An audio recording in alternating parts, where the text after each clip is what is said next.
Good morning மக்களே. ரொம்ப நாள் கழிச்சு சைக்கிள் ரைடு கிளம்பியிருக்கோம். ஒரு 35 கிலோமீட்டர் ரைடு துர்கிலேருந்து ராஜ்நாந்த்காவன் வரையும். ஐயோ ஐயோ வந்து இப்ப நான் என்ன உங்கள்கிட்ட சொல்றது.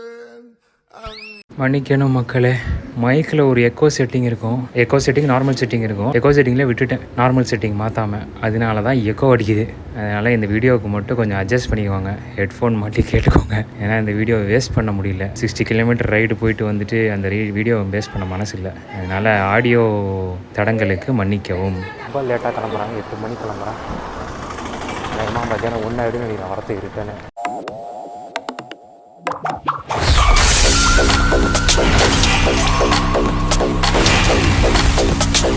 வெயில் எப்படி இருக்குன்னு தெரில. சரி, ரொம்ப நேரமாக கேப் ஆகிட்டுருக்கு, அதான் போயிடலான்னு.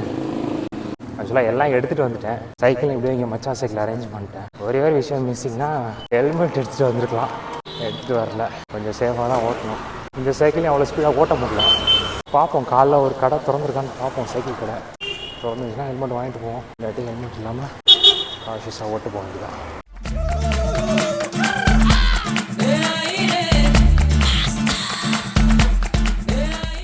வரவழில் ஒரு சைக்கிள் கடை பார்த்தேன். அங்கே திறந்துருந்தா ஹெல்மெட் வாங்கலான்னு பார்த்தேன். கடை திறக்கல. ஹெல்மெட் போடாமல் ஓட்டுறது ரொம்ப ரிஸ்க்கு. அதுதான் நான் ரொம்ப ஸ்லோவாக ஓட்டிகிட்டு இருக்கேன். அதனால் எப்போவுமே ஹெல்மெட்லாம் ஓட்டாது. நான் ஹெல்மெட் இல்லாமல் போட்டு அப்புறம் தவறுதெல்லாம் விழுந்தா அப்புறம் பண்ணாக இருந்தாலும் கேர்ஃபுல்லாக இருக்கேன். ஹெல்மெட் இல்லாமல் ஓட்டாது. பார்ப்போம், அந்த இன்னொரு வழியில் வேறு ஏதாச்சும் கடை சைக்கிள் கடை மாதிரி கிடச்சிங்கன்னா ஒரு ஹெல்மெட் வாங்கி போட்டுருக்கேன். ஆப்போசிட்டில் வரணும்னு முடிவெடுத்தாங்க. எனக்குன்னே வருவீங்களாடா? ஏன்ட்ட சரசம் பண்றக்கே ஓட்டாப்பே உங்களை பெற்று விடுறாங்களா?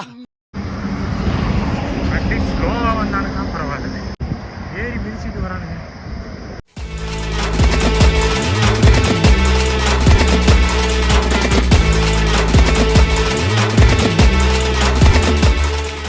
New Khandelwal hotel.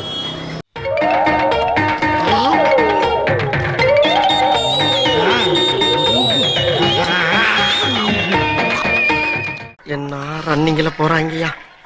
ஒருத்தர் ஓவர்டேக் பண்ணிக்கிட்டு இருக்கியா? கோபுன்னு ஒருத்தன் எதுவுமே சாப்பிடாம வேர்த்து விறுவிறுத்து போய் உட்கார்ந்துருக்கானுங்கிற சிந்தனை எவனுக்காச்சும் இருக்கா? மக்களே பாத்தீங்களா இல்லையா? அப்படி இப்படி ஹெல்மெட்டை வாங்கியாச்சு. என்ன ஒரு ஆனந்த கரண்டிக்கு. ராஜ்நாத்காவன் வந்து ரீச் ஆன ஒரு சைக்கிள் கடை இருந்துச்சு. ஹெல்மெட் வாங்கி போட்டாச்சு. இப்போ ரிட்டர்ன் துர்குக்கு போக வேண்டியதான், ஒரு 30 கிலோமீட்டர்ஸ். அதனால ஹெல்மெட் ரொம்ப ரொம்ப முக்கியம். ஃபன்னு சொல்கிறதெல்லாம் ஓகே, ஆனால் ஹெல்மெட் போடாமல் எப்பயுமே சைக்கிளிங் போகாதீங்க. ரொம்ப ரிஸ்க். நீங்கள் தவறுதலாக விழுந்தால் கூட ஹெல்மெட் இருந்தால் உங்கள் தலையில் அடிப்படாது. ராஜ்நாத்காவன் வந்துட்டு ஹோட்டல் கண்டேல்வால்னு ஒரு ஹோட்டலுக்கு போயிட்டு ஃபஸ்ட்டு ஒரு ஸ்வீட்ஸ் கடையாக இருந்துச்சு. சாப்பிட்றதுக்கு பிரேக்ஃபாஸ்ட் கிடைக்கல. ஸ்வீட்ஸ் கடையில் போய் கேட்டேன், பரவாயில்ல அவரே டீசெண்டாக சொன்னார். கண்டேல்வால்னு ஹோட்டல் இருக்கும், அங்கே எல்லாமே கிடைக்கும். போனேன், டோக்லா ஒரு பிளேட்டும் போகா ஒரு பிளேட்டும் சாப்பிட்டேன். நல்லா இருந்துச்சு. டோக்லா செஞ்சு தான் ஃபஸ்ட் டைம் தயிரில் போட்டு சாப்பிட்றேன். அந்த மாதிரி சாப்பிட்டதே கிடையாது. நல்லா இருந்துச்சு. அதுவும் போக நல்லா இருந்துச்சு. சாப்பிட்டுட்டு ரிட்டர்ன் வரும்போது பார்த்த சைக்கிளில் ஒரு ஹெல்மெட்டை வாங்கிட்டு ஆண்டவே போக வேண்டியதான். இனிமே தான் வெயிலோட ஆட்டமே ஆரம்பிக்க போகுது. இனிமே தான் உனக்கு பிரச்சனையே. இனிமேல் தெரியும் எப்படி ஓட்டு போகிறோன்னு. இனிமேல் ஓட்டு வந்து வர மேட்ரு இல்லை. ஈபிகோ 300 சாரி இவரான தங்களுக்கு தெரியாத சட்டம் ஒன்றும் இல்லை. அதில் எந்த சட்டம் சிறந்த சட்டமோ அதை தாங்களே தேர்ந்தெடுத்து இந்த குற்றவாளிக்கு தக்க தண்டனை வழங்குமாறு மிக தாழ்மையை கேட்டுக்கொள்கிறேன். இவரான பார்த்தீங்களா என்ன இன்னைக்கு ரொம்ப ஜாம் ஆகுது. இனிமேல் எப்படி ஓட்டு போறதா மேட்ரு. கதையை இப்பதான் ஆரம்பிக்குது. Wait and watch. பார்ப்போம். வெயிலில் வந்துட்டு இருந்தேன். ஏதோ ஜூஸ் வெயிலுக்கு शरबत மாதிரி இங்கே கொடுக்குறாங்க. मैं दुर्ग से आया साइकिल पे. कहाँ जा रहे हो? वापस ऐसे चलने साइकिल चलना है. राजनाथगांव जाके वापस जा रहा हूँ. पर इतनी गर्मी में ठीक नहीं है. क्या बीमार होने वाली बात है. ரோட்டில் போகிறவங்களுக்கு शरबत மாதிரி கலந்து கொடுத்துட்டு தான் ஃப்ரீயாக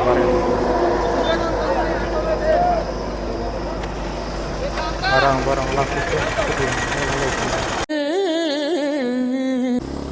நம்ம இங்கேருந்து போகும்போது சிவநாதர் நீர் ரிவர்னு காமிச்சோம்ல, நம்ம பிரிட்ஜு மேலே போனோம். இப்போ ரிட்டர்ன் வரும்போது இந்த கீழே சின்ன பிரிட்ஜ் இருக்குது, பைக் மட்டும் போகிற மாதிரி, அதில் போகிறோம். செம்மையாக இருக்கிறது. ஃபோட்டோ கண்டிப்பாக எடுக்கணும். ரொம்ப நாள் கழித்து ஓட்டுறதுனால ஒரு மாதிரி காலெலாம் பிடிக்குது. ரொம்ப டீஹைட்ரேட் ஆயிடுச்சுன்னு நினைக்கிறேன்.